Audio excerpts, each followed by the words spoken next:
بسم اللہ الرحمن الرحیم۔ سیدنا حسین رضی اللہ تعالی عنہ، اللہ ذوالجلال نے اپنے پیغمبر کے ذریعے امت کو یہ بات سمجھا دی ہے کہ یہ وہ ہستی ہیں جو جنت کے شہزادے میں، ہمارا ایمان ہونا چاہیے یہ جنتی شہزادے ہیں، ہمارا ایمان ہونا چاہیے یہ اللہ کے رسول کے پھول ہیں، ہمارا ایمان ہے کہ ان کی محبت بھی ہمارے ایمان کا حصہ ہے، ہمارا ایمان ہونا چاہیے کہ جتنا بڑا انسان ہوتا ہے اس کو اتنی مصیبتیں آتی ہیں۔ اگر سیدنا حسین شہید ہوئے تو ان کے والد سیدنا علی بھی تو شہید ہوئے، اگر سیدنا حسین شہید ہوئے تو سیدنا حسن رضی اللہ تعالی عنہما وہ بھی تو شہید ہوئے، سیدنا حمزہ رضی اللہ تعالی عنہ بھی تو شہید ہوئے، سیدنا عثمان رضی اللہ تعالی عنہ بھی تو شہید ہوئے، اور سیدنا عمر رضی اللہ تعالی عنہ بھی شہید ہوئے، اور اگر روایت کو دیکھا جائے تو اللہ کے رسول بھی شہید ہوئے۔ کیسے؟ فرمایا جب آپ آخری وقت میں صحابہ کو کہہ رہے تھے ما زالت، وہ جو یہودیہ عورت نے کھانے میں زہر ملایا تھا اب وہ میری شہرک کو کاٹ رہا ہے۔ اس روایت کی روشنی میں علماء محدثین کہتے ہیں کہ اللہ کے رسول کی یہ جو حدیث ہے اس کی روشنی میں آپ بھی شہید ہیں۔ آپ صلی اللہ علیہ وآلہ وسلم سے لے کے سیدنا حسین رضی اللہ تعالی عنہ تک یہ شہادت کا سلسلہ ہے۔ یہ شہادت ان کو نصیب ہوتی ہے جن کا مقام بڑا ہوتا ہے۔ رسول اکرم صلی اللہ علیہ وسلم کے اس پیارے پھول کے کچھ پیغامات ہیں، وہ سن لیجئے اور ہم اپنی بات کو مکمل کرتے ہیں۔ رسول اللہ صلی اللہ علیہ وسلم کے یہ پھول سیدنا حسین، ان کا اخلاق کتنا تھا۔ ایک شخص نے ان کے بڑے بھائی حسن کو بہت برا بھلا کہا، انہوں نے اس کو بلایا اور مسکراتے ہوئے اس کے ہاتھ میں 40 درہم تھما دیے اور کہا مجھے پتہ چلا ہے کہ آپ خاصے آج کل پریشان ہیں، یہ تم لے لو اور اپنی گزر بسر کرو، لیکن میں ایک آپ کو بات بتاؤں، گالی گلوچ نہ یہ اسلام میں جائز نہیں۔ 40 درہم بھی دیے اور سبق بھی دے دیا کہ گالی گلوچ اللہ کے رسول نے اس سے منع کیا ہے۔ خادم شوربے کا پیالہ لے کر جا رہا تھا تو ان کے کپڑوں پہ گر گیا، ابھی انہوں نے کچھ کہا نہیں، خادم کہتا ہے والکاظمین الغیظ، غصے کو پی جانے والے، کہتے ہیں میں نے غصہ نہیں کیا، کہتے ہیں والعافین عن الناس، کہتے ہیں جاؤ میں نے معاف بھی کیا، پھر وہ پڑھتا ہے واللہ یحب المحسنین، کہتے ہیں جاؤ میں تمہیں آزاد کرتا ہوں۔ قرآن کی آیت کو پریکٹیکل پیش کرنے والے تھے سیدنا حسین۔ آج اس سے محبت کرنے والوں کا یہی انداز ہونا چاہیے۔ تواضع اور عزت و انکساری کی حالت یہ تھی کہ جب پتہ چلا کہ ان کے بارے میں کسی نے کوئی بات کی ہے، سیدنا حسن بصری نے بھی کی تھی، ان سے پہلے سیدنا حسین نے کیا، کہ ایک کھجوروں کا ٹوکرا لیا اور اس کے گھر چلے گئے اور کہتے ہیں یہ میری طرف سے تحفہ ہے۔ پوچھا تحفہ کس دیے؟ کہا تم نے مجھے نیکیاں دی تو میں کچھ بدلہ تو دوں گا ہی نہیں آپ کو، جب تو نے مجھے گالیاں دی تو مجھے نیکیاں دی ہیں، تو جب نیکیاں دینے والا جو ہے مجھ پہ سخاوت کر رہا ہے تو مجھے بھی تو کچھ بدلہ دینا ہی چاہیے نا۔ اطاعت اللہ کے رسول کی کس طرح تھی سیدنا حسین کی، میدان عرفات سے لے کر پیدل مزدلفہ، مزدلفہ سے منا، اور جب تک کنکریاں مارنے تک بلند آواز سے لبیک کہتے آ رہے۔ کسی نے کہا کہ اتنا آپ کہہ رہے ہیں آپ تھک جائیں گے اور آپ کا گلا خراب ہو جائے گا، تو مسکرا کے کہتے ہیں میرے والد نے مجھے کہا تھا کہ اللہ کے رسول کو میں نے اسی انداز سے ہی حج کرتے دیکھا تھا۔ تو اللہ کے رسول کی اطاعت کی ان کی حالت تھی کہ اتنے لمبے سفر میں کوئی پرواہ نہیں کی۔ اس سے محبت کرنے والوں سے ایسی ہی اطاعت اسلام تقاضا کرتا ہے، اور صبر و استقامت جو آپ کے سامنے ہے، جو آپ نے سنا ہے سیدنا حسین رضی اللہ تعالی عنہ جب مکہ سے وہاں روانہ ہوئے تو اصل مسئلہ کیا تھا، میں اختصار سے آپ کے سامنے ایک حقیقی پکچر رکھوں، امام ابن تیمیہ رحمۃ اللہ علیہ واحد ہستی ہیں جن نے تمام روایات کو جمع کر کے استقصاء کیا ہے کہ اصل حالات اور واقعات کے تھے۔ سب سے پہلا نقطہ، رسول اللہ صلی اللہ علیہ وآلہ وسلم کے اس پیارے پھول کو عراقیوں نے خط لکھے اور خط میں یہ کہا امیتت السنہ واحیت البدعہ، سنت ختم ہو گئی ہے، بدعات عام ہو گئی ہیں، اور جب تک آپ نہیں آتے یہ کام ٹھیک نہیں ہوگا، اور ایک صندوق بھر کے خطوں کا بھیجا۔ نتیجتاً سیدنا حسین رضی اللہ تعالی عنہ وہاں مکہ سے ہی حج کے بعد کوفہ کی طرف روانہ ہوئے۔ عبداللہ ابن عمر رضی اللہ تعالی عنہ کہنے لگے آپ نہ جائیے، یہ وہی ظالم ہیں جنہوں نے آپ کے والد کو شہید کیا۔ عبداللہ بن عباس نے فرمایا آپ نہ جائیے۔ ابو بکر بن عبد الرحمن بن حارث بن ہشام نے فرمایا آپ نہ جائیے، یہ وہی ظالم ہیں جنہوں نے آپ کے والد کو شہید کیا۔ اور حتیٰ کہ جب وہ جانے لگے تو یہ بھی کہا صحابہ نے استودعک اللہ من قتیل، ہم اس وقت بہت پریشان ہیں، ہم اللہ کی سپرد کرتے ہیں، اللہ کی امانت میں آپ کو بھیجتے ہیں۔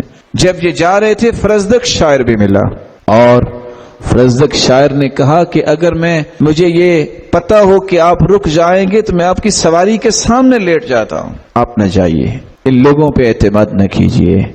لیکن کچھ فیصلے اللہ کی طرف سے ہوتے ہیں۔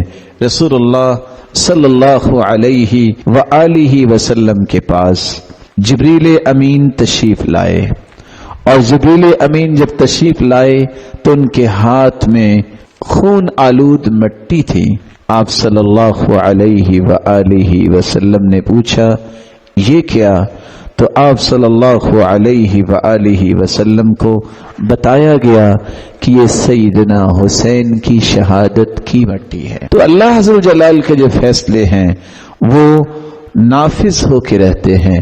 نتیجتاً جب وہاں پہنچے تو اس وقت ان کو اطلاع یہ مل چکی تھی کہ ان ظالموں نے سیدنا حسین رضی اللہ تعالی عنہ کے بھائی کو شہید کر دیا ہے۔ جب یہ بات ان تک پہنچی کہ مسلم بن عقیل رضی اللہ تعالی عنہ اور ہانی بن عروہ ان دونوں کو شہید کر دیا گیا ہے، اور یہ شہید کرنے والا وہ ظالم ہے جو کوفے کا اس وقت گورنر تھا، عبید اللہ بن زیاد۔ جب پتہ چلا تو آپ نے فیصلہ کیا کہ اب کیا کرنا ہے۔ عبید اللہ بن زیاد نے لشکر بھجوایا۔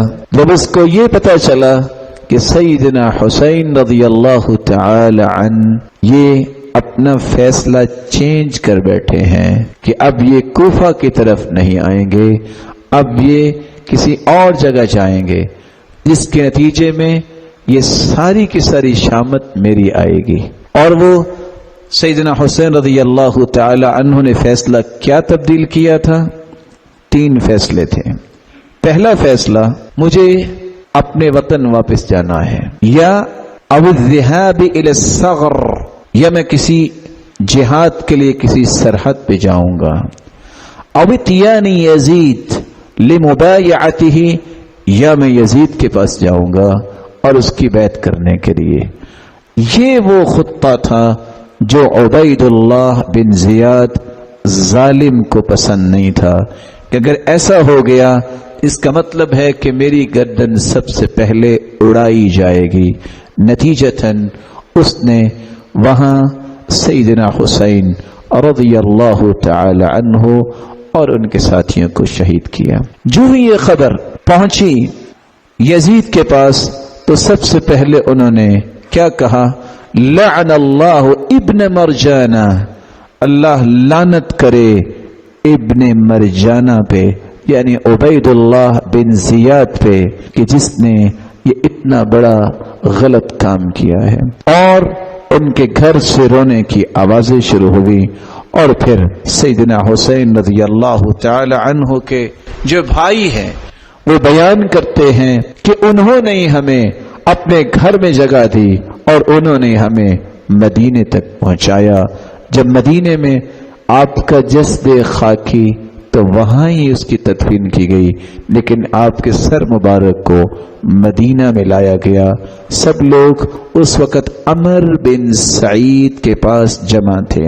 جب یہ خبر پہنچی قدم برأس الحسین رضی اللہ تعالی عنہ، تو اس وقت تمام گھروں کی عورتوں تک یہ بات پہنچی، تو سیدنا حسین رضی اللہ تعالی عنہ کی اس شہادت پر سب غمزدہ تھے۔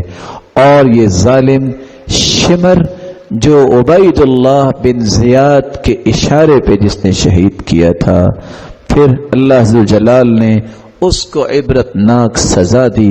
جس طرح اس نے اس ہستی کو شہید کیا، اسی طرح ہی عبید اللہ بن زیاد کی حالت ہوئی، جس کا احادیث میں حال موجود ہے۔ اللہ ذوالجلال جنت الفردوس میں جمع فرمائے، اور اللہ ذوالجلال ان کے اچھے اوصاف کو اختیار کرنے کی توفیق عطا فرمائے۔ یہاں یہ بات یاد رہنی چاہیے، معاشرے میں ایک نہیں دسیوں ایسے جھوٹ ہیں جن کو پھیلایا جاتا ہے، اور دسیوں ایسی باتیں ہیں جن کو بتایا جاتا ہے جن کا حقیقت کے ساتھ کوئی تعلق نہیں ہے۔ یہاں میں 2 حدیث صحیح بخاری کی پیش کر کے بات کو مکمل کرتا ہوں۔ آپ صلی اللہ علیہ وسلم نے فرمایا اول جیش من امتی یرکبون البحر، میری امت کے لوگ جو پہلا لشکر ہوگا جو سمندر میں سواری کرے گا، فقد اوجبوا، ان پہ جنت واجب ہے۔ وَأَوَّلُ جَيْشٍ مِّنْ أُمَّتِي يَغْزُونَ قَيْصَرَ مَغْفُورٌ لَهُمْ، اور سب سے پہلا لشکر جو میری امت میں سے وہ قیصر کے ساتھ، رومیوں کے ساتھ جنگ کرے گا، مغفور لہم، ان کو اللہ نے بخش دیا ہے۔ یہ آپ نے اس وقت ہی نوید سنا دی تھی۔ سب سے پہلے سمندری بحری بیڑا یہ سیدنا معاویہ رضی اللہ تعالیٰ عنہ نے اس کی سرپرستی کی تھی۔ یہ صحیح الجامع کی روایت ہے 2561، سلسلہ صحیحہ 173، اور صحیح بخاری کی روایت ہے ام حرام بنت ملحان رضی اللہ تعالی عنہ روایت کرتی ہیں، صحیح بخاری 2924 اور سلسلہ صحیحہ 268 اور صحیح ابی داود 2512۔ آپ نے فرمایا اول جیش من امتی یغزون البحر، میری امت میں سب سے پہلا لشکر جو سمندر میں غزوہ کرے گا، جہاد کرے گا، فقد اوجبوا، ان پہ جنت واجب ہے۔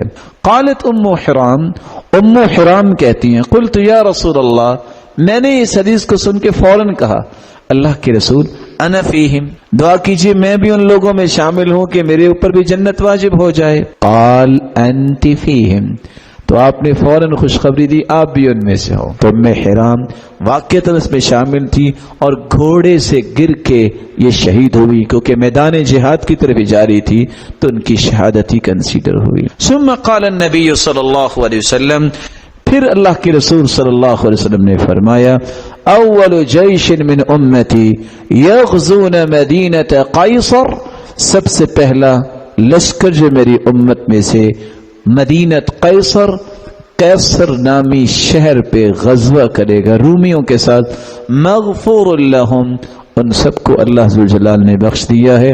فقلت انا فیہم یا رسول اللہ، قال لا، تو ام حرام نے کہا کہ میں ان میں سے ہوں گی، قال لا، فرمایا نہیں، کیونکہ وہ پہلے شہید ہوگی نا معاویہ رضی اللہ تعالیٰ عنہ کے ساتھ۔ اس روایت کو جو صحیح بخاری کی آپ نے سنی اور سلسلہ صحیحہ کی، اس کی شرح ہے فتح الباری۔